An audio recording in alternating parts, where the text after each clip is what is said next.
শুরু হয়ে গেছে ভারত পাকিস্তান যুদ্ধ। ভারত গতকাল মঙ্গলবার মধ্যরাতের পর পাকিস্তানের সামরিক হামলা চালিয়েছে। পাকিস্তান দাবি করেছে তারা ভারতের 5টি বিমান ভূপাতিত করেছে। এই উত্তেজনা দুই দেশকে যুদ্ধের দ্বারপ্রান্তে নিয়ে এসেছে। দুই প্রতিবেশী দেশের মধ্যে দীর্ঘদিনের সংঘাতের ইতিহাস আছে। এই ঘটনা একটি বিপজ্জনক অবস্থানে ঠেলে দিয়েছে দুই দেশকে। ইসলামাবাদ ভারতের হামলার প্রতিশোধ নেয়ার অঙ্গীকার করেছে এবং আন্তর্জাতিক মহল উভয় পক্ষকে সংযম দেখাতে আহ্বান জানিয়েছে। নয়াদিল্লি বলছে এই হামলা এপ্রিল মাসে ভারত শাসিত কাশ্মীরে পাহাড়ি পর্যটন কেন্দ্রে বন্দুকধারীদের হামলায় ২৬ জন নিহত হওয়ার প্রতিক্রিয়ায় চালানো হয়েছে। ওই হামলায় নিহত ব্যক্তিদের বেশিরভাগই ছিলেন ভারতীয় পর্যটক। ভারত এই হামলার জন্য পাকিস্তানকে দায়ী করেছে, তবে ইসলামাবাদ এ অভিযোগ অস্বীকার করে আসছে বরাবরই। ভারত পাকিস্তান যুদ্ধ নিয়ে এ পর্যন্ত যা যা জানা যাচ্ছে। ভারতের হামলায় কি হয়েছিল? গতকাল মধ্যরাতের পর ভারত অপারেশন সিঁদুর নামে একটি অভিযান চালায় পাকিস্তান ও পাকিস্তান শাসিত কাশ্মীরে। ভারতীয় কর্মকর্তারা জানিয়েছে ৯টি স্থানে এ হামলা চালানো হয়েছে, তবে কোনো পাকিস্তানি বেসামরিক, অর্থনৈতিক বা সামরিক স্থাপনায় আঘাত করা হয়নি বলে দাবি করছে ভারত। তারা বলেন ২৫ মিনিটের এই অভিযান দুটি সশস্ত্র গোষ্ঠীর লস্করি তায়েবা এবং জশনি মোহাম্মদ সন্ত্রাসবাদী অবকাঠামো লক্ষ্য করে চালানো হয়েছে।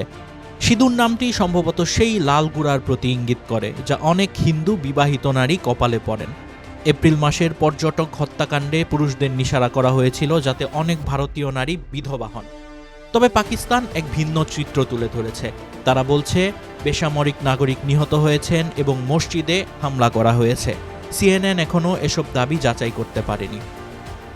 পাকিস্তানের সেনাবাহিনীর একজন মুখপাত্র বলেছেন ৬টি স্থানে ২৪টি হামলা চালানো হয়েছে। এর মধ্যে কিছু হামলা পাকিস্তানের ঘনবসতিপূর্ণ পাঞ্জাব প্রদেশে হয়েছে। আর পাকিস্তান বলছে ১৯৭১ সালের পর এটি পাকিস্তানের অভ্যন্তরে ভারতের সবচেয়ে বড় হামলা। কি হতে পারে পাকিস্তানের জবাব? পাকিস্তানি নিরাপত্তা সূত্র দাবি করছে তারা ভারতের 5টি বিমান এবং একটি ড্রোন ভূপাতিত করেছে। ঠিক কোথায় বা কিভাবে বিমানগুলো ভূপাতিত হয়েছে পাকিস্তানি কর্তৃপক্ষ অবশ্য তা বলেননি। তবে তারা জানান যে এর মধ্যে 3টি রাফাল জেট রয়েছে। রাফাল যুদ্ধবিমান ভারতের গুরুত্বপূর্ণ সামরিক সম্পদ। সেগুলো কয়েক বছর আগে ফ্রান্স থেকে কেনা হয়। ভারত এখনো কোনো বিমান হারানোর কথা স্বীকার করেনি। CNN এই দাবি যাচাই করতে পারেনি এবং ভারতের সরকার এবং সেনাবাহিনীর কাছে মন্তব্যের জন্য যোগাযোগ করছে।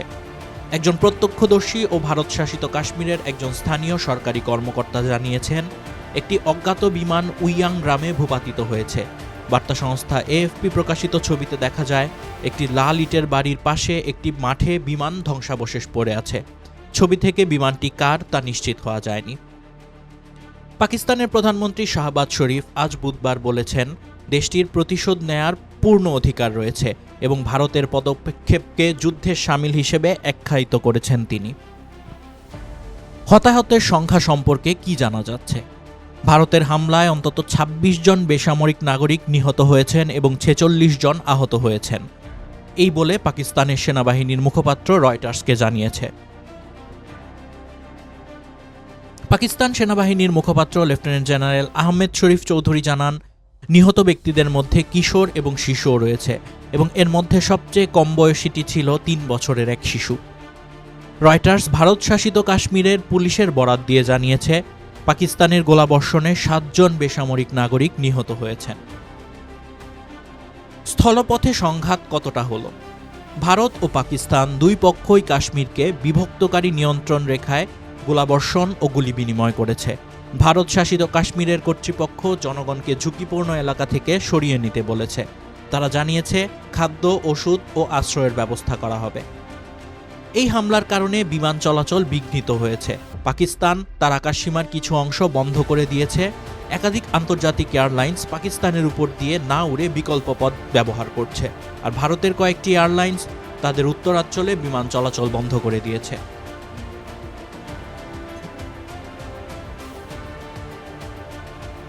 এই হামলায় আন্তর্জাতিক উদ্বেগ সৃষ্টি করেছে এবং দুই দেশকে আরও সংঘর্ষ এড়াতে আহ্বান জানানো হচ্ছে। জাতিসংঘের মহাসচিব অ্যান্তোনিও গুতিয়ারেস ভারতের হামলা নিয়ে গভীর উদ্বেগ প্রকাশ করেছেন। তিনি সতর্ক করেছেন বিশ্ব এমন সামরিক সংঘাত সহ্য করতে পারবে না। এছাড়াও মার্কিন প্রেসিডেন্ট ডোনাল্ড ট্রাম্প এই হামলাকে লজ্জাজনক হিসাবে আখ্যায়িত করেছে এবং ভারতকে এই হামলা থেকে দূরে থাকতে আহ্বান জানিয়েছে এবং ভারতকে এই লজ্জাজনক হামলার তীব্র নিন্দা জানিয়েছেন মার্কিন প্রেসিডেন্ট ডোনাল্ড ট্রাম্প।